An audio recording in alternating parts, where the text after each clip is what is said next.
Good morning, afternoon, evening, whatever time you're tuning in. The program called, well, we are on flinttalkradio.com. Normally, I'm giving my introduction to my own program that comes on at 2 o'clock. We're doing a special edition of a program here at flinttalkradio.com, and we're very blessed to have with us this afternoon the candidate for the Genesee County Sheriff's office, not coming up until next year, but Mr. Dan Allen, who is our guest this afternoon, is coming in and telling us about his candidacy for that particular office in 2012. And Mr. Allen, want to thank you for coming in and honoring us with your presence this afternoon. Thank you, Dr. Moss. I wanted to start off by telling the viewers that we did an interview once before, and we thought it went pretty well. And then once we tried to post it, we found out that there was a glitch in the system. So we're glad to have you back, and this is the second edition. We think this is going to go even better because we kind of know each other now, and Absolutely. We had a very good conversation before. Let me just start off by kind of going back over some of the territory we covered last time, and I just want to ask you about your candidacy. You're running for the Genesee County Sheriff's office, and why don't we start off by you telling the viewers what does that encompass in terms of the Sheriff's office, in terms of how widespread that responsibility is in Genesee County? Well, the Sheriff's Office for Genesee County, for example, it covers the city of Flint, communities as far outreaching in the South County would be like Fenton, the community of Fenton, Linden, Argentine. North County would be Cloud, Montrose, Swartz Creek. It covers all those communities. Davison Township, Atlas, Goodrich. It's a county of roughly 444,000 residents. Oh, I see. Well, it's almost like the GISD then. When I was working in the public school system, we always talked about the 21 outlying school districts. Yes. So it'll be all of that. Absolutely. Would be inclusive of what you're doing. That's quite a bit of responsibility. Let's talk about some of your background that seems to really qualify you for a job of that magnitude. And I was just looking over your resume again after having seen it the first time when we interviewed some weeks ago. It says here, for example, that you are a lifelong resident of Genesee County and have been married 20 years. You have children, 2 children? Yes. Is that right? And what I was impressed with, beyond just your more personal credentials, is some of your experience in the area in which you're now entrusted. You're trying to be entrusted with this Genesee County responsibility. One of which is that you're now presently the chief of police in Argentine Township. Yes, I'm the current chief of police at Argentine Township. I took over that position in 2007. Prior to that, I worked for the City of Flint Police Department for 20 years. Yes, and I know you were telling me last time that you knew this area where the studio is located very Absolutely, well. absolutely. Did you patrol in this area? Yes, east side of Flint. I spent a lot of time over here in patrol. Worked here for a lot of years, and I really enjoyed it. Yeah, really I see. Working in the city. So you really, now were you patrolling in the Flint area? You were patrolling this area in particular, or was it just throughout the city? At that time, the city of Flint was divided off into sectors, and the east side of Flint was one of the sectors that I worked. But I pretty much had a lot of experience working throughout many different assignments within the City of Flint Police Department, and some of them, when I worked for accident investigation, for example, I was able to patrol the entire city and be responsible for the entire city. But during my time in patrol, I spent a lot of time on the east side of Flint here, assigned over here. I know you were a sergeant in the Flint Police Department Yes. at that time. You know, those of us who never went to the military and never had worked in an area of police protection and things of that sort, we always get confused about lieutenants and corporals and sergeants and captains. So how does that hierarchy work? Well, in the Flint Police Department, similar to the Sheriff's Department, you have patrol officers, you have, which is your people who answer the day-to-day calls for the most part, unless they're assigned to some special unit. And then you have your sergeants, which is your first-line supervisors that are out there with the officers making a lot of critical decisions on scene. And then you have lieutenants, captains, and at the time when I first started on Flint, there was deputy chief positions, and there was a number of other higher commands besides the chief. But for the most part, it's patrol officer, sergeant, lieutenant, captain, and your chief. And the chief at the top. Is the sheriff's office above those, like the city of Flint officers? How does that interface with excuse me, I'm sorry, but the sheriff's department, it has a different responsibility, but the same. It's kind of overlaps. The sheriff's department is responsible for a lot of different things within the county. One everybody's very familiar with is the operation of the jail. The sheriff is responsible for operation of the jail, protection of the courts, patrolling areas in the county that do not have police protection. Also, there's attachment to the medical examiner's office and patrolling of waterways. They have a lot of state constitutional responsibilities that's been set forth for years and years. As far as jurisdictionally, a sheriff deputy, per se, would have arrest powers over any area within the county. I see. Like the 21 districts you were speaking of. With any community within the borders of Genesee County, the deputy would have jurisdiction over that. So the city of Flint would have the jurisdiction of the city of Flint Police Department. State police would have jurisdiction over the entire state and arrest powers over the state. What do you think? You worked in more than just one area in law enforcement. You are now the chief of police in Argentine Township. So how does that, in fact, give you some additional credential for the job? I mean, you've been in more than one community as far as your police service is concerned. Becoming a chief, it was a different, some similar responsibilities as far as what I did in the city of Flint, because it's a smaller agency. So as a chief, me being who I am, I like to really get my hands dirty, per se. I like to still work and do a lot of work. I've been involved with we've had some drug raids we've done out in Argentine Township, and we did them on our own, and I was involved and went on the drug raids myself because I really still enjoy police work a lot. But as far as additional duties that I've had to do as a chief, maintain the budget for the Argentine Township Police Department and project the next budgets and oversee all supervisory duties for that police department and act as like an emissary for that township. Yeah, I want to tell the viewers also that in our last conversation, you were telling me about some of your work ethic in terms of when your day starts and how you go to work at a time beyond what is really required. I will say this also, the 2 times we've had a chance to talk with each other in the studio, I'm rushing here to get here on time, and I've been here 15 minutes. I think we like that kind of work ethic. So tell us again, there were some viewers that were not privy to that conversation. So tell us again about how your work day and how that starts. Well, I blame it on the military, I suppose. I usually I'm at work at 4 a.m. I get up at 3 a.m. and a lot of people look at me and shake their head or scratch their head, but it's just a matter of preparation. It's just a matter of preparation. Be prepared the night before for the next day, because nobody really wants to shave that early in the morning. They really don't. So it's just, you can't see that well in the morning. But I was in the military for 4 years active duty in the Air Force and security forces, which is equivalent to the police force or security agents for the military, and I just never got out of that mode.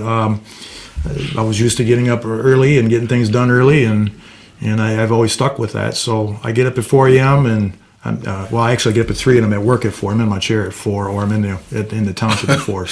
So the other shift hasn't even ended yet before you arrive. Take over your third shift still there. Yes, they are. Yeah, most of us, we're trying to rush in as we're supposed to be there at certain times, so we're trying to rush in about a minute before we're due. You're getting 3 or 4 hours of head start there, and that's also true of your campaign. When we talking about when I was talking to you last time, I was thinking that the election was coming up. At that point, somewhere in November, since we had the election for the mayor's position and some of the other statewide issues. And I was thinking, maybe this is the election that's coming up then, November the 8th. And you were telling me about 2012. Yes. So you really believe in getting in an early start in every area. Right. Well, we filed for our candidacy in March. It was St. Patty's Day, actually, when we filed, and at the Genesee County Clerk's office. And we've been going strong. It's picking up momentum, obviously, but we've really been active since April of this year. So, and we plan on running strong all the way through. We're not going to stop. We're just going to keep pushing hard. Well, I have your resume here, and I was looking at some of the things you put on your literature, and you're talking about your background as a U.S. I want to make sure I get this right. Last time I was trying to put him in Marine Corps because that's where my grandson is. You were in the U.S. Air Force Security Forces. And so you have a lot of, your background is really impressive in terms of how much you've done in this area, in security. You know, you're kind of working still in security, and your background is U.S. Air Force, security force.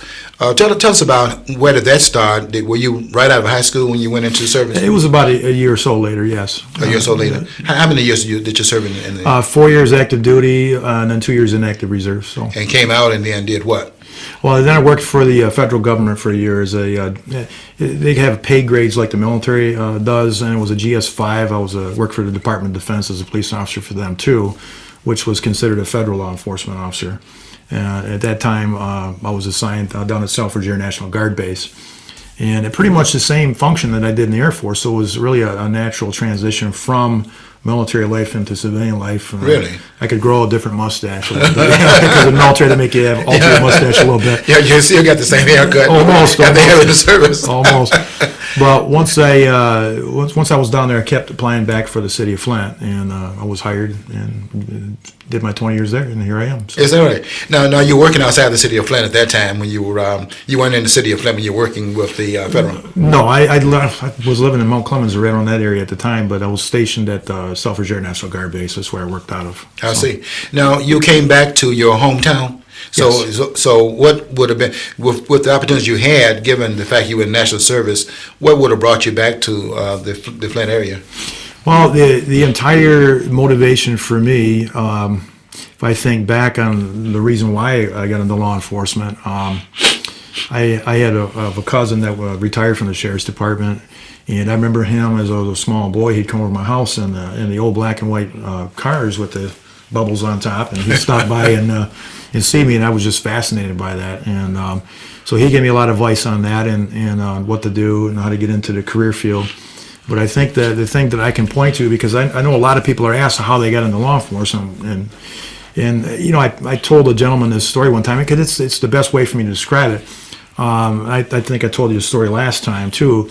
My mother was sick in the 70s, mid 70s. She had a stroke, and I know that the ambulances, 911 systems weren't quite what they are today, and the ambulance that was responding to our home was diverted to a different location. And there was a lot of turmoil in our house at that time, waiting for the medical personnel to get there. And I remember that the police officers, when they first arrived at the scene of the house, when I opened the front door, and I thought it was the ambulance, but it ended up being the police first. Mm-hmm. And when I saw that officer, just the feeling that I had, that came over me, of now everything's going to be okay. And I just wanted to be that person for somebody. And that's why I've been in law enforcement as long as I have. And I really believe in the career field. So there was a natural fit for me to come back to Flint. So the whole reason why I went into the military was to gain that experience to be a police officer. I see. You know, we can all point to those things that really kind of grabbed our attention as we were growing up. You know, one thing that I was always riveted to, and one reason I wanted to go into service, I never did. I went to college, and then I was preempted from going to service at the time the Vietnam War was being played out. But I used to stay up at night just to watch those planes flying as they were playing the national anthem. You know, the TV sets used to go off at a certain time of the evening. Yes. We only had 3 stations at that time, so I would stay up just to watch those planes. They would have the national anthem playing, and the planes flying overhead as the flag was in fact waving in the air, and I kind of always made my patriotic feelings come through, and that's when we used to pledge allegiance to the flag in the high schools before they took all this stuff away from us. Well, it's good to have you back in the county. Now you have a very impressive resume. Let me read this to you. This is what really jumped off the page as I read some of your credentials and why you are definitely qualified for the position you're running for. You said here, in one of your pieces of literature, you said the major reason that you're running for the sheriff of Genesee County in 2012 is because we need a leader who is willing to confront the crime and the criminals seriously. And you said you're dedicated to making our area one of the safest in the nation. And I have to be honest and just say that you have a lot of work cut out for you, given the fact that our numbers are what the numbers are. What do you see? You've been in police work for a long time. What do you see as a difference when you first started out and what we have now, when we have this crime exploding, throughout Genesee County, particularly in the city of Flint. What do you think has been the change that's caused what no doubt are exploding numbers now compared to how it was when you first started out on your mission? We obviously have the change in economy. We cannot deny that it has increased our crime rate, and probably also substance abuse as well.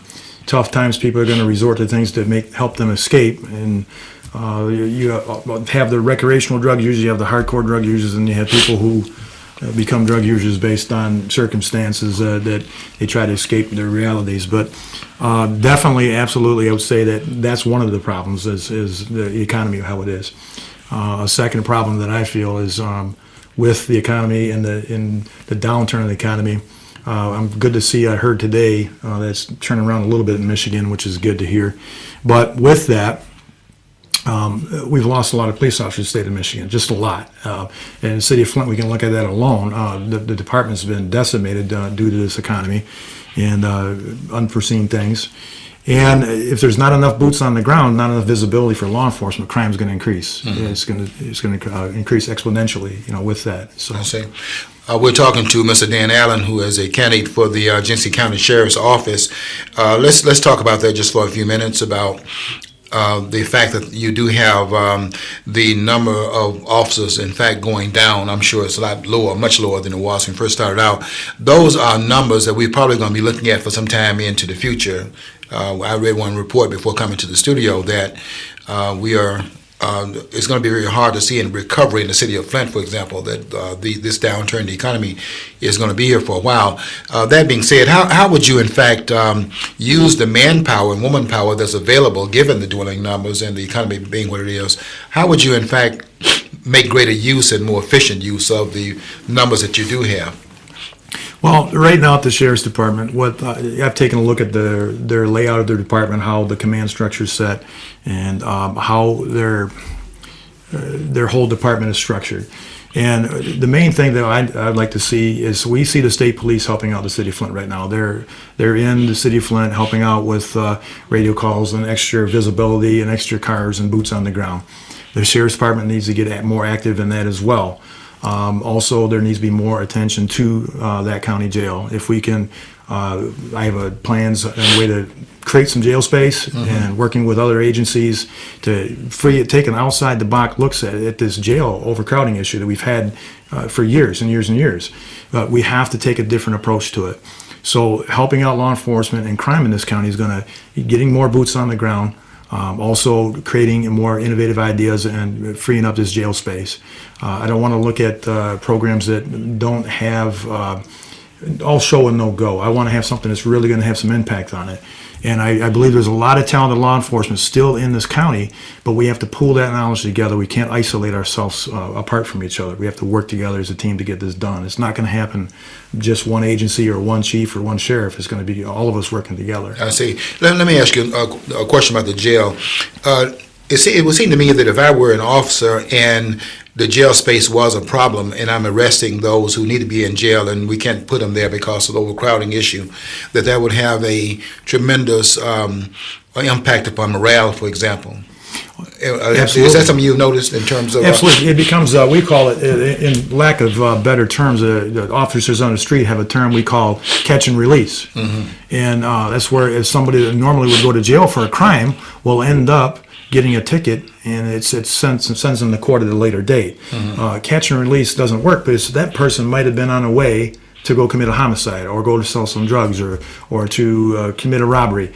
And if that person stopped for something minor and they're put in jail for that, or something, a warrant per se that they may have this existence, if they can be put in jail, it might solve an issue before it becomes a problem.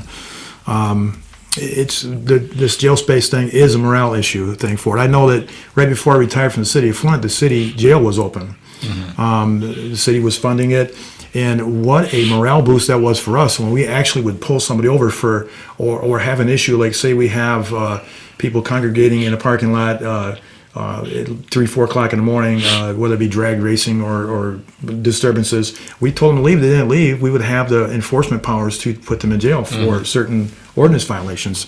And that helps out the residents, that helps out the morale of the officers, and it certainly helps out with crime. Absolutely. I can definitely see it would have a morale boosting effect if you can, in fact, take the wrongdoers and have some consequence put in place for that wrongdoing. Now, what is this catch and release like? Is that something that you would do on the street level, or? That's a term that we use just at the officer level. It's not something that would be official document anywhere. But catch and release would be where, for example, say we pull somebody over for no driver's license at all, which is a common thing, or a suspended driver's license per se. And we've had issues before. There was an officer in the past that I know that was killed, run over by a driver that had a suspended driver's license. Right. But right now, currently as it is, we have only certain types of crimes that are being lodged in the jail. And even certain felonies are not being lodged in the jail. I recall a time working in the city of Flint myself where I pulled a gentleman over, and he had a warrant for just malicious destruction of property, and it was at that time it was a felony for him. I see. And once I ran him through the system and found he had a felony, I had to make contact with the county to see if they were able to lodge him, and they weren't able to lodge him. I see. And so there's a person with a felony that can't be put in jail. Now, this catch and release term that I use is just a term that we use amongst our officers, but it's where we have to give somebody a ticket versus when in actuality they should be going to jail. I see. And so they will later appear for court, for this. And sometimes they don't appear at all, and then there's a bench warrant issued, and that bench warrant is not able to be lodged either. Yeah, I can see how that would have a tumbling effect. Absolutely. It's like a turnstile, Yes. or it just creates more warrants in the system that cannot be answered for. I see.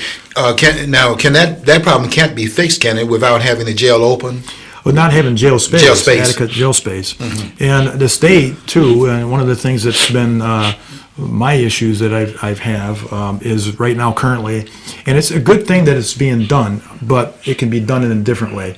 The state of Michigan has provided some money to this sheriff's department, this county sheriff's department in Genesee, and to relieve some of the jail overcrowding problems. Now, it's not even making a dent in the problem. They're overbooked every single day on their head count every day. But this money's that come in from the grants from the state of Michigan is been able to give them jail space. Now, what they're doing with that money is taking these prisoners and moving them from Genesee County Jail, these inmates, and they're sending them to other jails in other counties. And so what's happening, like, for example, Shiawassee County or Saginaw County, wherever they're sending them to.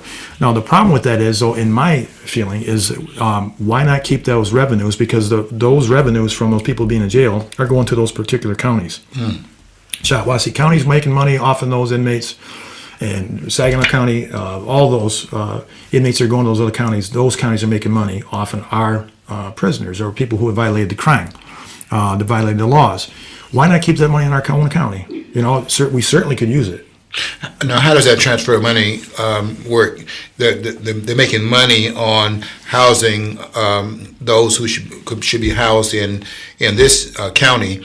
Where is that from the state level? They get much. They say Yes. it gives money Well, it's per for day. incarceration. It costs so much per day to keep a person in jail, and what they've done is taken those monies and they're using it to house them in other jails because there's not the space in our jails. I see.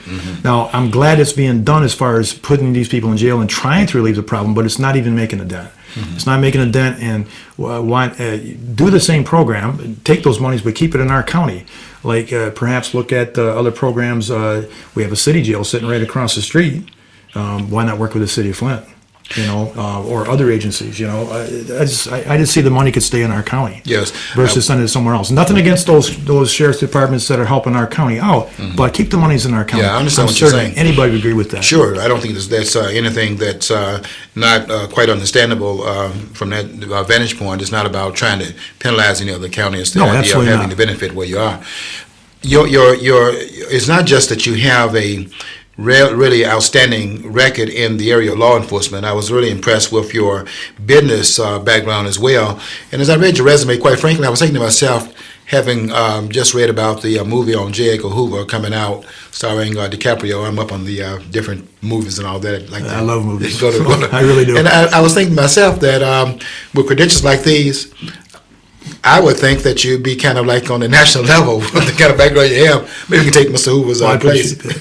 I appreciate that. But it's not just in law enforcement that you have this outstanding background. I was looking at some of your business background as well, your business experience. And let's just talk about that. I know you're running for the Genesee County Sheriff's position, but let's talk about some of your other experiences as well, that you also would be bringing those experiences to the table if and when you're elected for the sheriff's position. You say that in your literature as a local businessman, you operate a training school for youth. Yes. And which as an educator, I know that's really important to have something for the youth to do. Can I say this, Dan, also, and just before I ask you the question, when I first came to Flint, which was 1966, my foundation had a number of programs for youth, and the after-school programs, community education kind of programs they had, which was really incubated right here in Genesee County. And it just kept everybody busy. I know the crime numbers were down because the youth were, in fact, engaged. And I was looking at how you have set up a training school for youth, and I'm sure that kind of helps with the keeping persons busy. The idea of idle mind is a devil's workshop type of thing, and you're keeping some of them busy with things that you're doing on the side. Well, what kind of school is this that you're talking about that you actually have?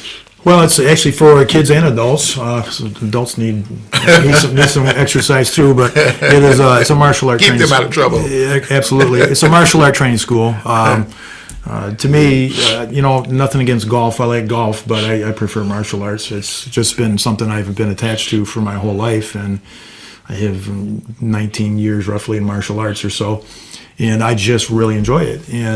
And what it does for people, it's just amazing. It teaches them focus and discipline and physical fitness, obviously. Mm-hmm. Yes. And all those things. A lot of people look at, if they don't know anything about martial arts, they say, well, you're teaching people to fight. Well, no, you're not teaching them to fight. You're teaching them to be a better person, because all of those disciplines are carried over in their personal life. They can use all those things they learn on the mat or in the school, the respect, the hierarchy of the ranks within the martial arts system. They can use that in their own personal lives as far as achieving goals. If they can achieve a belt or any other martial art goal, whether it be a competition or whatever, they can use that to pass a math test. They can use it to not be a bully or protect somebody who is being bullied. Yes, So, and I really do understand that, because I have never taken some of those training classes and programs, but I've been in the environment and just listened to what's being taught as they're doing martial arts. It's amazing the philosophy that's in back of it, and so on. Now, are you kind of like have a belt? I'd say black belt is the highest. a bunch of them. Yeah, a bunch of them. Yeah, well, one of my highest ranks, I'm a 4th degree black belt master in a Hapkido system called Chan Tu Kwan Hapkido, which is a combat Hapkido system. I'm a Brazilian Jiu-Jitsu practitioner, mixed martial arts practitioner, a 3rd degree black belt Tang Soo Do, and a 1st degree black belt in Japanese Jiu-Jitsu. So I've got a few that I've been training over the years. I see. Well, once you get to the position of the sheriff's office, we're going to recommend you to work protecting the president with these kinds of credentials. And your public service. Let's talk about your public service for a minute. It says that you're a politician who believes that the service of the sheriff's office would be much more successful if the politics are removed from the office. So you think the politics are, how did the politics play out in the sheriff's office? What I mean by that is I think we need a fresh start in this county. I think everybody would agree that the same old is not working. What's the definition of insanity? If you keep on trying to do the same thing over and over again, expecting a different result, and yes, that's insanity. And I'm not claiming anybody's insane in that office, but by any means. But I just think that we need a fresh change in here, and not politics as usual.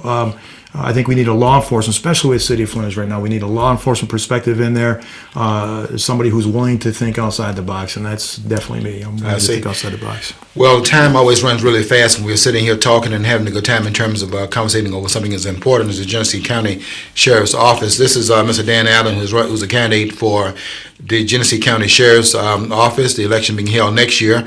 And Dan is always the kind of person that wants to get a head start and everything, shows up 3 o'clock in the morning on doing his job, come to the studio, and was here 15 minutes before their time for taping. Dan, I want to thank you for coming in again. And the last minute we have, I wanted to give you just a minute to tell people about your campaign, where they can find you, and how they can, in fact, participate in your candidacy for the Sheriff's Department. Well, I can tell if something's coming up. If anybody needs to contact me, they can contact me on my cell phone. I answer that phone to all callers.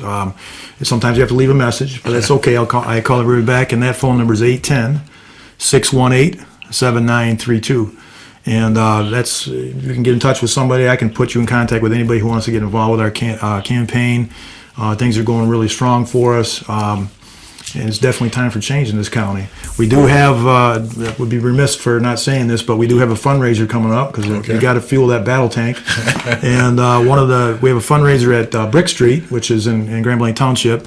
And you have your reading glasses on, I don't, but we do have 2 local comedians. We have Brian McCree and Sean Hunter. They're from Flint, and they're going to be performing on that evening, and that is December 1st at Brick Street, and it's 6:30 to 9:30. And they want to come out and they can meet me if they want to talk and ask questions as well. Okay.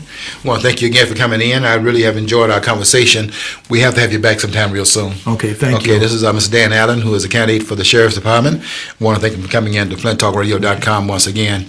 Until next time, until we do the interview next time, I want to again thank the listeners for staying tuned, and don't forget to stay tuned to all the programs here on FlintTalkRadio.com, the 32nd most watched studio in all of the United States of America, and continuing to count downward. Thank you again, Mr. Allen, for coming in. Thank you.